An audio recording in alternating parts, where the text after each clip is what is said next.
The morning sun crept over the eastern horizon, casting long golden rays across the drought-stricken fields of Heartland County, Iowa. Thomas Garrett, a weathered 58-year-old man with calloused hands and sun-creased eyes, stood at the edge of his small 40-acre property, surveying the land that had been in his family for 6 generations. The corn was struggling this season, the stalks shorter than they should be, leaves curling slightly at the edges, telltale signs of the 3-year drought that had devastated the region. Thomas removed his worn John Deere cap and wiped the sweat from his brow. The foreclosure notice had arrived yesterday, 90 days until the bank would take everything. 6 generations of Garretts had worked this soil, weathered depressions and dust storms, survived farm crises and market crashes. But this might be the end of the line. "Dad, we've got to fight this," said Sarah, Thomas's 32-year-old daughter, as she approached from the direction of the farmhouse. She had reluctantly returned to the family farm 8 months ago after her tech startup in Chicago had failed spectacularly. Her MBA and business experience felt useless against the mounting debt and the relentless drought. With what money? Thomas adjusted his cap and turned to face her. Sarah had her mother's determination in her eyes. Emily had been gone 5 years now, cancer taking her swiftly. "We can barely keep the lights on, Sarah. The irrigation system's failing. The tractors held together with duct tape and prayers, and now this." He pulled the crumpled foreclosure notice from his pocket. Sarah took the paper, scanning it again. $250,000. There has to be a way. We've tried everything. The bank won't extend the loan again. Thomas gestured toward the neighboring properties. Anderson sold last month, the Wilsons the month before, all to that same corporation, Heartland Consolidated. They're buying up everything. For pennies on the dollar, Sarah added bitterly. I checked the county records. They're exploiting desperate farmers. That's just business, according to them. Thomas started walking back toward the house, his gait slightly favoring his right leg, an old injury from a tractor accident decades ago. Sometimes I think your mother was the lucky one. She didn't have to see the farm go. Sarah watched her father trudge away, his shoulders stooped under the weight of imminent failure. She pulled out her phone and scrolled to a contact she hadn't called in years. Maybe it was time. In downtown Des Moines, 120 miles away, Bradley Winchester III straightened his $3,000 custom-tailored charcoal Armani suit as he strode through the sleek glass and steel offices of Winchester Blackwell and Associates. At 42, he was the youngest senior partner in the firm's history, a fact he mentioned in nearly every client meeting.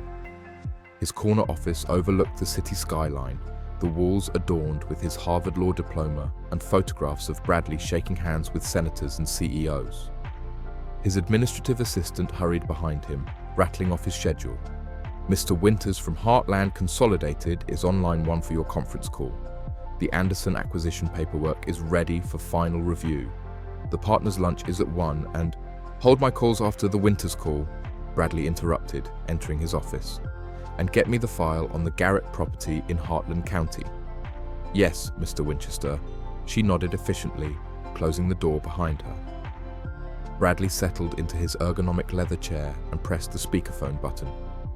Charles, good morning. Bradley, the voice of Charles Winters, CEO of Heartland Consolidated, filled the room. Tell me you have good news about the Garrett property. Just reviewing the file now, Bradley replied smoothly. Their loan's in default. Foreclosure notice was delivered yesterday. Bank says they're underwater by nearly $250,000. Excellent, Winters said. That property is the last piece we need to complete the section. The water rights alone are worth twice what we'll pay for it. Bradley's assistant slipped into the office and placed a folder on his desk before silently exiting. He opened it, scanning the details of the Garrett farm. Small operation, just 40 acres, been in the family for generations. Currently owned by Thomas Garrett, widower, with a daughter recently returned from Chicago. Any complications expected? Shouldn't be, Bradley smiled to himself. Just some stubborn old farmer who doesn't understand economics. Same story we've seen dozens of times. They'll put up a token resistance, talk about family legacy, then take our lowball offer when they realize they have no options. That's why we pay you the big bucks, Bradley, Winters chuckled. What's your timeline? I'll drive out tomorrow, make initial contact, assess the situation. We should have papers signed within 2 weeks. Perfect. Keep me updated. The call ended with a click. Bradley leaned back, already mentally calculating his commission on the deal. These rural acquisitions were almost too easy. Desperate farmers with minimal legal knowledge, emotionally attached to land they could no longer afford to maintain. A bit of pressure, some legal jargon to confuse them, and a check that solved their immediate problems while significantly undervaluing their assets. He buzzed his assistant. Clara, clear my schedule for tomorrow. I'm taking a field trip to Heartland County. The following day, after a 3-hour drive in his pristine black Range Rover, Bradley arrived at the Garrett farm. He frowned as he turned onto the long gravel driveway, dust billowing around his vehicle. The property looked every bit as desperate as he had anticipated. Peeling white paint on the 2-story farmhouse, an aging barn with missing roof shingles, and fields that showed signs of struggle against the drought. He parked beside an ancient John Deere tractor that appeared to be from the 1970s and stepped out, immediately regretting his choice of Italian leather shoes as they sank slightly into the mud near the driveway. He removed his designer sunglasses, tucking them into his breast pocket, and approached the house. Thomas Garrett appeared on the porch before Bradley reached the steps. He wore faded overalls over a flannel shirt despite the summer heat, his face tanned and weathered from decades under the Iowa sun. Mr. Garrett, Bradley extended his hand with practiced charm. Bradley Winchester, from Winchester, Blackwell and Associates in Des Moines. I believe you received a notice about your property recently. Thomas's handshake was firm, his palms rough with calluses. Figured someone would show up soon. Didn't expect a suit from Des Moines, though. We represent Heartland Consolidated, Bradley explained. They've taken an interest in properties in this area. I was hoping we might discuss some options that could benefit everyone involved. You mean you want to buy my farm for cheap? Thomas said bluntly. Same as you did with the Andersons and Wilsons. Bradley maintained his practiced smile. I see you're direct, Mr. Garrett. I appreciate that. Perhaps we could discuss this inside. Dad! A woman's voice came from inside the house. Sarah Garrett appeared in the doorway, wiping her hands on a dish towel. Unlike her father, she was dressed in jeans and a simple blouse, her brown hair pulled back in a practical ponytail. Who's this? Lawyer from the company buying up all the farms, Thomas answered. Mr. Winchester? Bradley, please, he corrected smoothly, extending his hand to Sarah.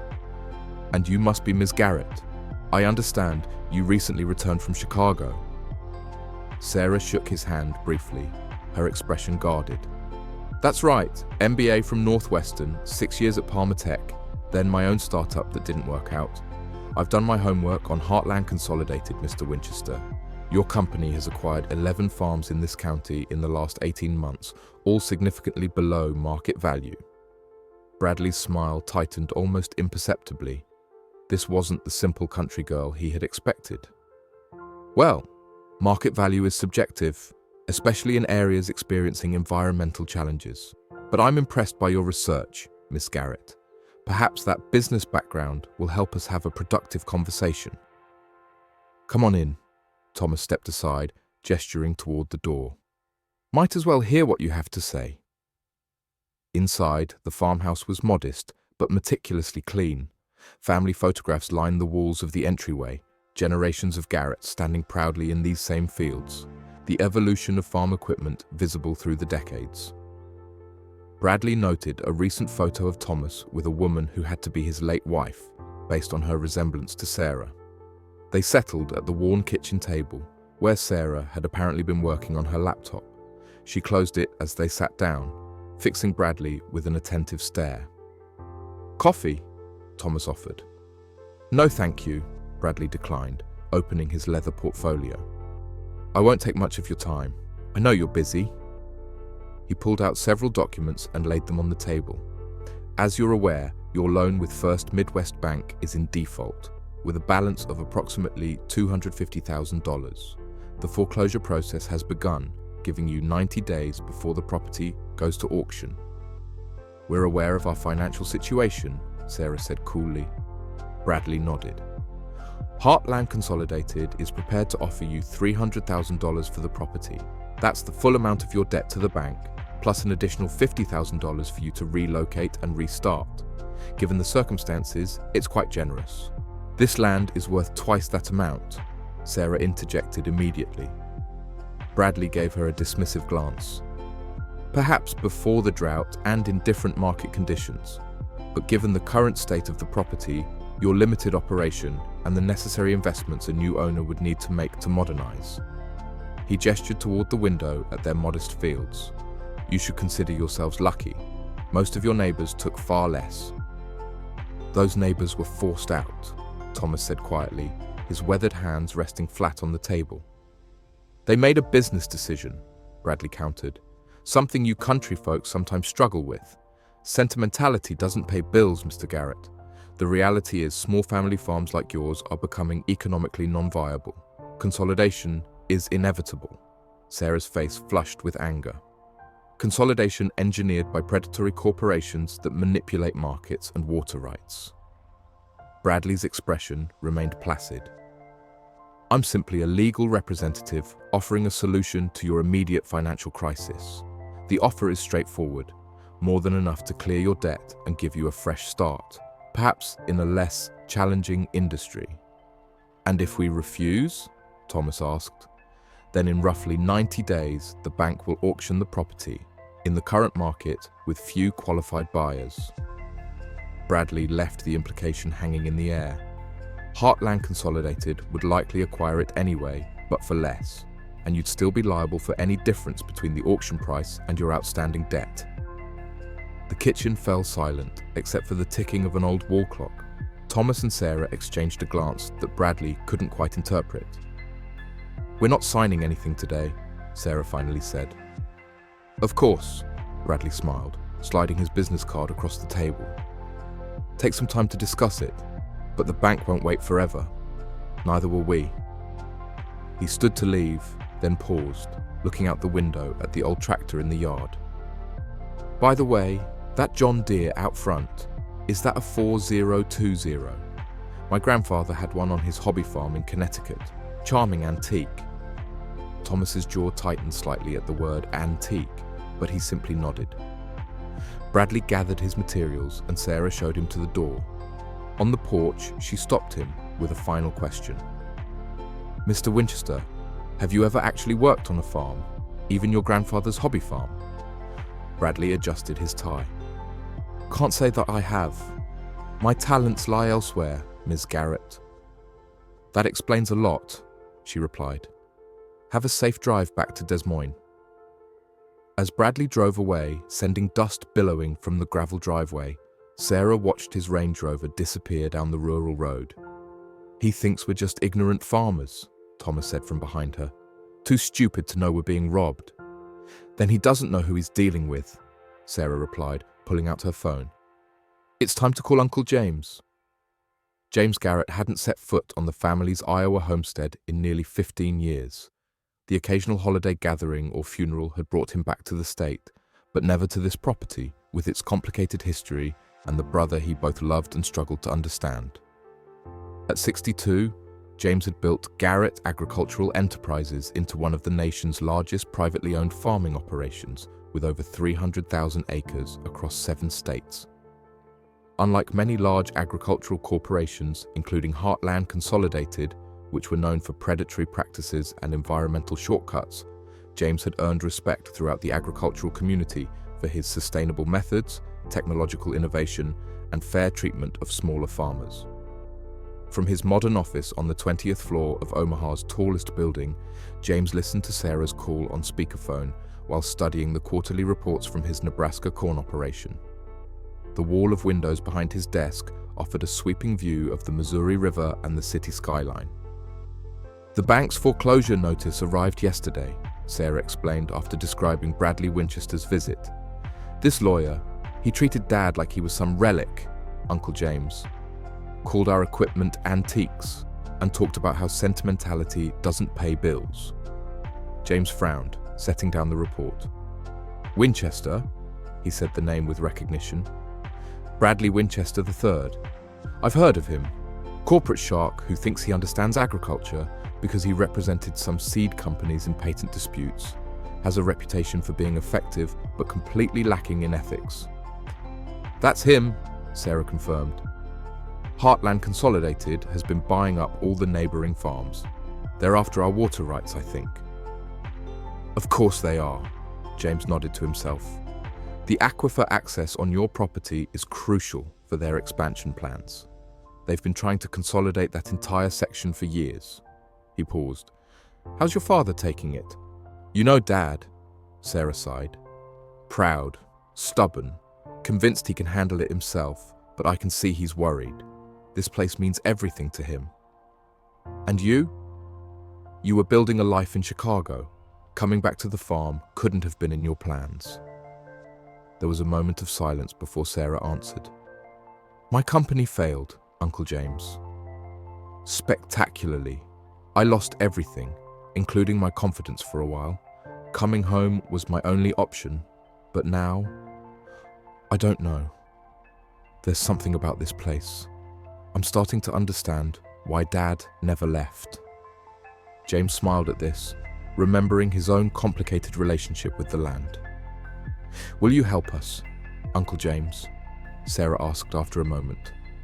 Dad's too proud to ask, but I'll be there tomorrow, James replied, already mentally clearing his schedule. And Sarah? Don't mention who I am to anyone yet, especially what I do now. What do you mean? Just tell your father I'm coming. Let's keep my current situation quiet for now. The next morning, Thomas and Sarah were surprised to see James arrive in a mud-splattered Ford F-150 pickup truck rather than the luxury vehicle they expected from a successful businessman. He wore jeans, work boots, and a flannel shirt, looking more like a working farmer than the CEO of a multi-state agricultural enterprise. Thomas stepped off the porch as his brother parked, a complex mix of emotions crossing his weathered face. The brothers had taken very different paths, Thomas staying to work the family land traditionally, James leaving to build an agricultural empire with modern methods.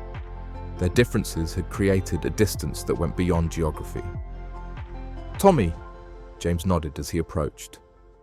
Jamie, Thomas replied, using the childhood nickname that no one else dared use anymore.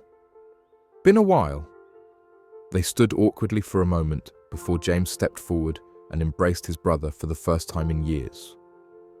You look like hell, James said with a gruff smile as they separated. Still better looking than you, Thomas replied, the years of tension momentarily forgotten. Sarah watched from the porch, relieved to see the brothers' long-standing rivalry temporarily set aside. She had grown up witnessing their complicated relationship, her father's resentment of James's departure and success, mixed with fierce pride in his brother's accomplishments. Over coffee at the kitchen table, James reviewed the farm's finances and the foreclosure notice. Winchester is representing Heartland. Interesting. They've been trying to acquire my southeastern Iowa properties for years. Doesn't know you own this place too, does he? Thomas asked, glancing at Sarah, who looked confused. On paper, this farm still belongs to you, James explained, seeing her expression. When I helped with the last loan 15 years ago, we kept it quiet. I just hold the note now, instead of the bank. Wait, Sarah said, setting down her coffee cup, hard enough to slosh liquid onto the table. So there's actually no foreclosure? This is all fake. There is a foreclosure, James said grimly. But I'm the one foreclosing, not the bank. Part of our plan to smoke out Heartland's intentions. They've been using shell companies to hide their land grabs. Thomas looked at his daughter apologetically. James and I have been working together all along. He needed someone he trusted to watch this property, to make it look like just another struggling family farm. Sarah stood up abruptly. So, the financial problems? The struggling crops, My worrying about you losing everything, that was all. What? Theatre. The struggles are real enough, Thomas said defensively. We're operating on a shoestring budget. The equipment really is falling apart. That's the point, James nodded. We needed to appear vulnerable. Winchester took the bait, and now we have proof of their tactics. My lawyers have been building a case against Heartland for months. They've violated antitrust regulations, manipulated water rights, pressured banks to call in loans prematurely. But we needed concrete evidence of their methods. Sarah stared at her father and uncle in disbelief. So, I've been kept in the dark this whole time, even after I moved back home, even after I gave up trying to revive my company to help you save this place. Thomas had the grace to look ashamed. I wanted to tell you, but I insisted on complete secrecy, James interrupted. This operation goes beyond just our family, Sarah. Heartland Consolidated has destroyed dozens of family farms across the Midwest. They've manipulated markets, diverted water resources, and used legal intimidation to build their empire. We needed to stop them. Sarah sank back into her chair, processing this revelation. So the neighboring farms that sold, were they in on it too? James shook his head. They were real casualties, people who couldn't hold out any longer. Which is why we had to act, Thomas added softly. For them, as much as for us. Sarah was quiet for a long moment, then asked, So, what happens next? James smiled. We invite Mr. Winchester back for another meeting. Over the next 2 days, James and Thomas briefed Sarah on the full scope of their operation. The small, struggling farm was just one piece of a much larger strategy. James had purposely maintained this property as bait, knowing that Heartland Consolidated would eventually make a play for it due to its strategic water access. While the farm appeared to be on its last legs, with outdated equipment and struggling crops, the land itself was meticulously maintained according to James's sustainable farming practices. The old equipment was kept functional as a cover, while more modern machinery was stored at a separate facility miles away. The property's books showed mounting debt and minimal profit, all carefully constructed to create the appearance of a farm on the verge of failure. But why all the secrecy? Sarah asked as they walked the property perimeter. Why not just fight them openly? Because Heartland is too powerful to challenge directly, James explained. They have politicians in their pockets, judges who owe them favors, and enough lawyers to bury opponents in litigation. We needed to catch them in the act, using their own playbook against them. And that's where Winchester comes in, Thomas added, arrogant, condescending, and completely underestimating who he's dealing with. Sarah had to admit there was a certain poetic justice to the plan.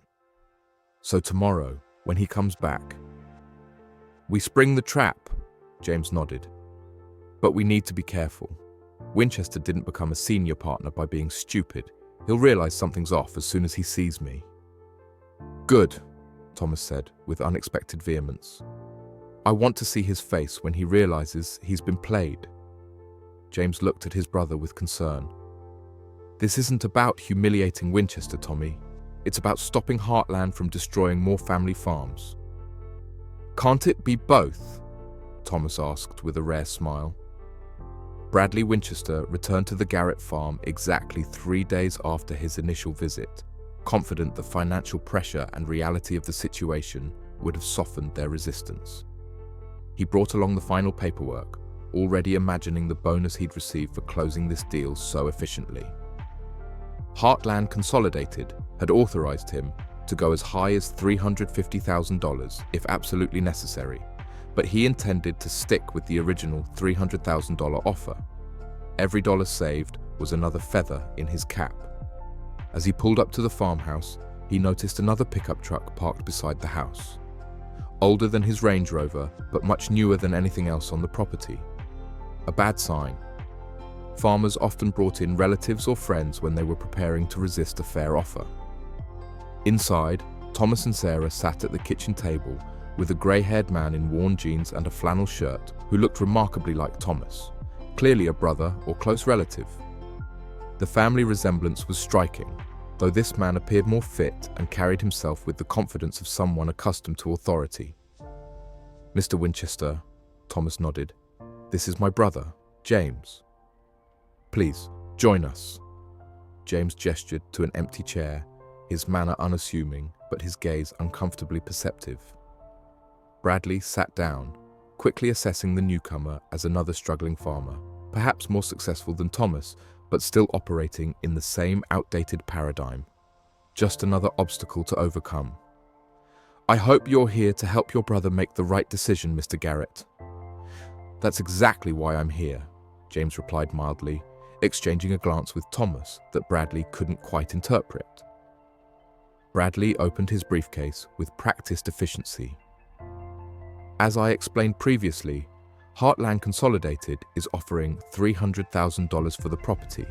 Given your financial situation, this is more than generous. The paperwork is straightforward. Standard sale agreement, liability releases, water rights transfer. I can walk you through each document." "About that situation," Sarah interjected, her tone markedly different from their previous meeting, almost pleased. "We've had some developments." Bradley paused, his instincts suddenly alert. Something had changed. "Developments?" James slid a folder across the table. "You might want to review these documents before we proceed." Frowning, Bradley opened the folder to find a stack of legal papers. As he scanned them, his confident expression faltered. The top document was a loan agreement between Thomas Garrett and Garrett Agricultural Enterprises for the amount of $250,000, dated 15 years earlier. The second document was a deed showing that while Thomas Garrett maintained operational control of the property, the underlying ownership had been transferred to Garrett Agricultural Enterprises as collateral. "This says the loan on this property is held by..." He looked up at James with a dawning recognition. "Garrett Agricultural Enterprises." "My company," James confirmed, his unassuming demeanor suddenly taking on new significance.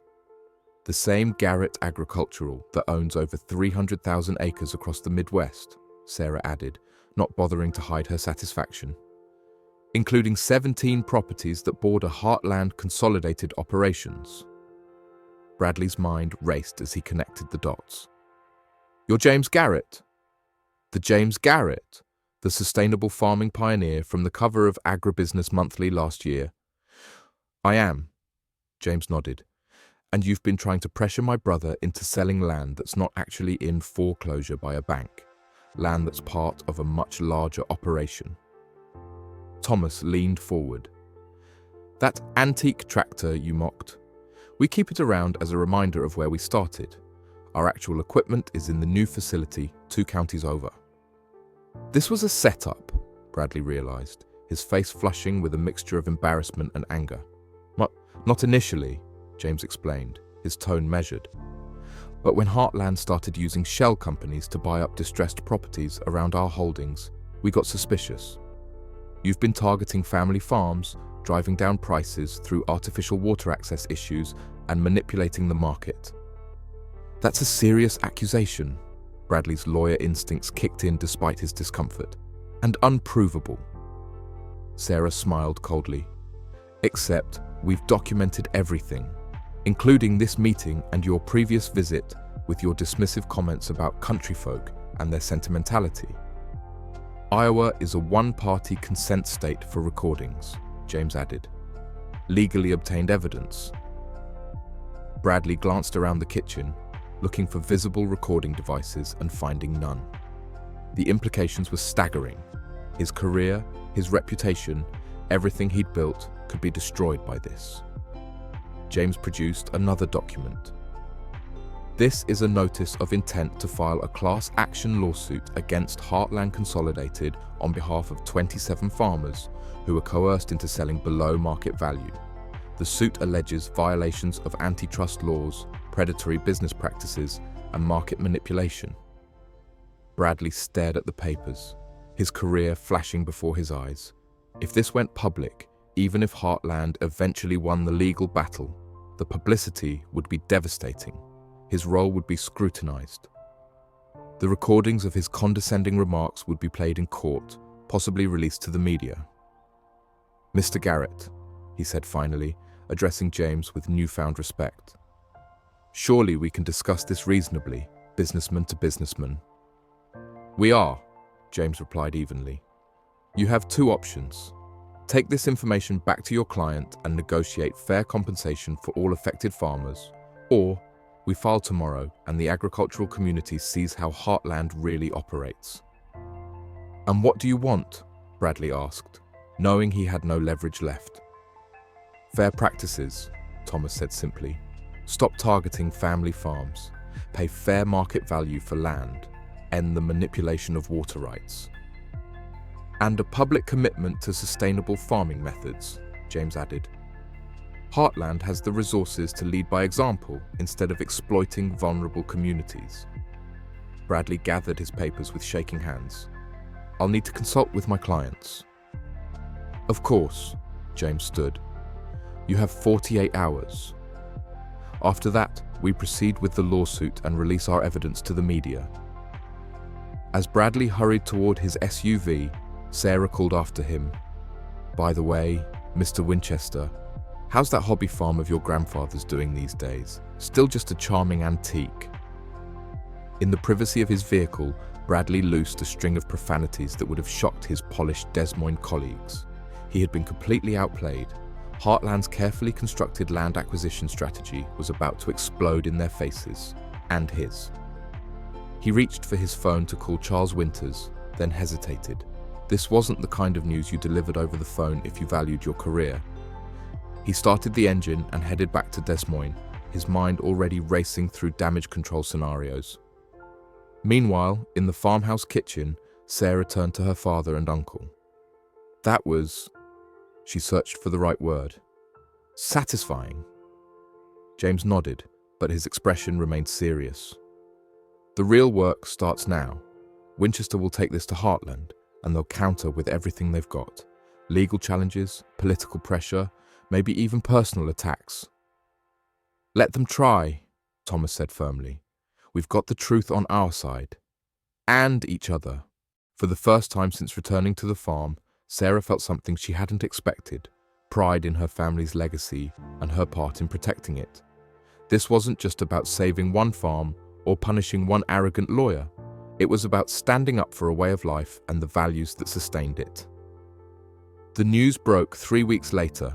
Heartland Consolidated had agreed to a historic settlement with dozens of Midwestern farmers. The company would pay fair market value for previously acquired properties, commit to ethical acquisition practices moving forward, and establish a $50 million fund to support sustainable farming initiatives in communities where they operated. The CEO had resigned amid the scandal, and several board members followed. Bradley Winchester was notably absent from the press conference announcing the settlement. His name had been removed from the law firm's website and his corner office reassigned. The recording of his dismissive comments about country folk had never been publicly released, part of the negotiated settlement, but excerpts had circulated among Heartland's board members and Winchester's law partners, sealing his professional fate. At the Garrett family farm, Thomas, Sarah, and James sat on the porch watching the sunset paint the cornfields gold. The summer drought had finally broken with early autumn rains, and the land seemed to be exhaling with relief, green returning to the parched landscape. "Did you ever think about actually selling?" Sarah asked her father, sipping lemonade from a mason jar. Thomas exchanged a look with his brother. "Not once. This land isn't just dirt and crops. It's our heritage." Winchester never understood that, James added, leaning back in his chair. To him, it was just another asset on a balance sheet. He couldn't see the generations of knowledge in every acre. "Speaking of Winchester," Sarah checked her phone. "According to LinkedIn, he's taken a position with a small firm in downtown Des Moines, specializing in agricultural advocacy, of all things." James laughed. Maybe he learned something after all. "The real question," Thomas turned to his daughter, "is what you've learned." Still planning to head back to Chicago, Sarah looked out over the fields stretching to the horizon. For the first time, she saw them not as a burden, but as an opportunity. An empire built by family, sustained by values stronger than any corporate strategy. Actually, she said, I've been thinking about that tech idea again, but with an agricultural focus, helping family farms connect directly with consumers, cutting out the middlemen. Farm to table on a digital platform? James considered it. There's a market for that. Consumers care more about where their food comes from than ever before. Exactly, Sarah nodded, enthusiasm building. Combine that with education about sustainable farming practices, community-supported agriculture models, maybe even agritourism opportunities. Using technology to preserve tradition instead of replacing it, Thomas said thoughtfully. I like it. It wouldn't just be for us, Sarah continued. It could help all the small farms that are struggling against corporate agriculture, give them a fighting chance. James nodded approvingly. The future of farming.